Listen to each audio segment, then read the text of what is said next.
ये शंगचिन के पास आया था क्योंकि उसे पैसे कमाकर उस जड़ी बूटी के बॉक्स को वापस लेकर आना था।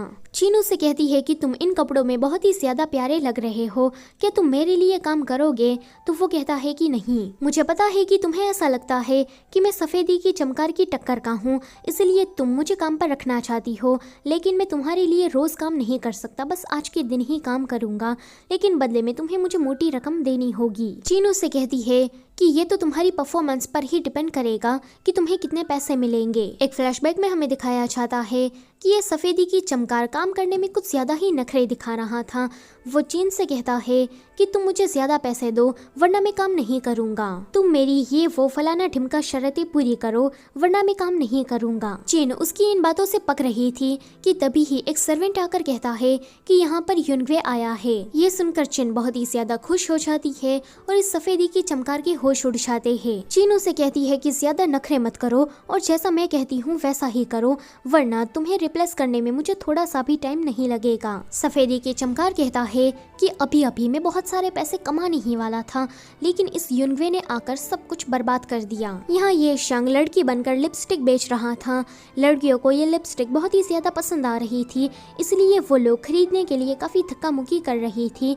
तभी ही इनको पता लग जाता है कि ये तो एक लड़का है। ये देखकर वो बहुत ही ज्यादा खुश होकर और भी ज्यादा धक्का मुक्की करने लगती है। ई एक भविष्य बताने वाले बाबा के पास गई थी। वो बाबा उसे जमाल खोटी की दवाई देते हुए कहते हैं कि अगर इसे तुम थोड़ा थोड़ा यूज करोगी तो इंसान बार बार टॉयलेट जाता रहेगा, अगर तुमने इसे पूरा यूज कर लिया तो इंसान मर भी सकता है। फिर वो और कोई दूसरा चूरन निकालते हुए कहते हैं कि जिस आदमी को तुम पसंद करती हो इसे ये चूरन खिला देना, फिर वो तुम्हारा हो जाएगा। ई जल्दी से इन दोनों चूरन को लेकर वहाँ से भाग जाती है एंड इहुआ के क्लिनिक पर आती है, लेकिन यहाँ आने के बाद वो काफी कंफ्यूज हो गई थी कि इनमें से जमाल खोटा कौन सा है और वो चूरन कौन सा है। वहाँ पर कोई आ रहा था, इसलिए वो जल्दी जल्दी में एक चूरन को पानी में मिलाकर वहाँ से भाग जाती है। वहाँ पर चंगतियान और लिंगशंग आ रहे थे।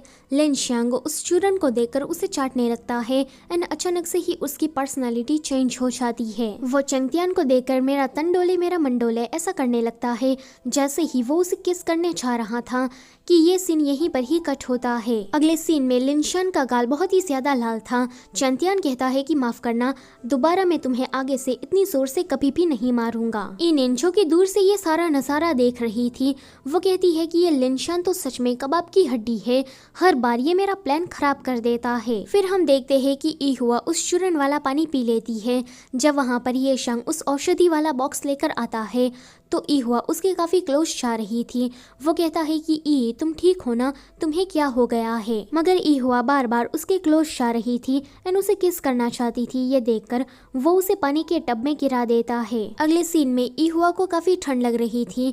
वो उसके पास दवाई लेकर आता है एंड उसे पूछता है कि बताओ तुम्हारे साथ ऐसा किसने किया? इहुआ उसे कहती है कि मुझे नहीं पता, बस यहाँ पर लिंशियांग और चंतियान आए थे और मैं जानती हूँ कि वो दोनों ऐसा बिल्कुल भी नहीं कर सकते। ये शंग उसके लिए गर्म कपड़े लेकर आता है एंड कहता है कि जल्दी से चेंज कर लो वरना तुम्हें ठंड लग जाएगी। अगले सीन में वो मार्केट में घूमते हुए सोच रहा था कि ई बहुत ही ज्यादा क्यूट है, मैंने उसे आज से पहले इतना ज्यादा शाय फील करते हुए कभी भी नहीं देखा। तभी ही वो भविष्य बताने वाले बाबा कहते हैं कि बच्चे तुम तो मुझे प्यार में लगते हो। ये सुनकर वो कहता है कि आपको कैसे पता चला? तो वो कहते हैं कि ऐसा कुछ भी नहीं है जो कि मुझे पता ना हो। इतना कहकर वो उसे चूरन के बारे में जानकारी देने लगते हैं कि अगर तुम्हें उस लड़की को पटाना है तो तुम इस चूरन का इस्तेमाल करो। ये शंग कहता है कि ये बहुत ही ज्यादा बकवास है, इसमें कुछ भी खास नहीं है।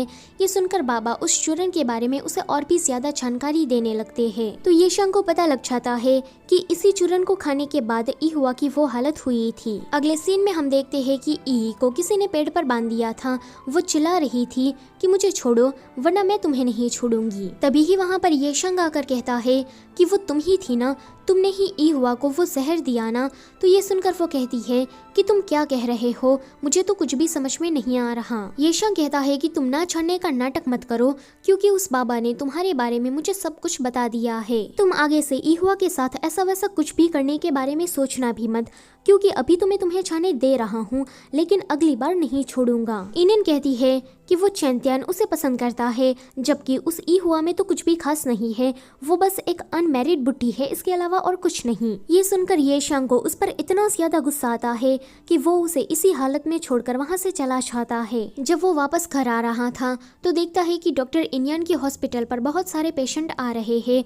वो एक से पूछता है कि तुम तो कल ही यहाँ पर आए थे, फिर आज भी क्यों? तो वो लड़का कहता है कि इससे तुम्हें क्या, मैं तो यहाँ पर कल भी आया था, आज भी आया हूँ और आगे भी आता रहूंगा। वैसे तुम तो डॉक्टर इहुआ के असिस्टेंट हो ना, क्या तुम यहाँ पर चोरी चुप के जासूसी करने आए हो? तभी ही डॉक्टर लू नाम का एक बंदा बाहर निकल कर ये शंग से कहता है कि अगर डॉक्टर इहुआ हमसे कम्पीट करना चाहती है तो चैलेंज एक्सेप्ट है, मगर तुम उसे कह देना कि वो तुम्हें यहाँ पर भेजकर इतनी गंदी हरकतें ना करे।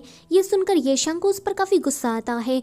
वो कहता है कि सबको पता है कि तुमने इस सिटी के पूरे हॉस्पिटल को बंद क्यों करवाया, ताकि तुम्हारे हॉस्पिटल में सभी लोग आ सके। तुम्हें ये लगता है कि मुझे तुम्हारी इस चाल के बारे में कुछ भी पता नहीं चलेगा। ये शंग उसे मुंह तोड़ जवाब देकर जब वापस आता है तो कुछ सैनिक आकर उसे पकड़कर ले जाते हैं। इहुआ चैंतियन से पूछती है कि क्या उसने फिर से आज कुछ कर दिया है, तो चैंतियन कहता है कि उसने इनियन को जंगल में बांध कर रखा था और उसे काफी मारा भी, इसके लिए मैं उसे कभी भी माफ नहीं करने वाला। इहुआ को चैंतियन की बात पर बिल्कुल भी भरोसा नहीं होता।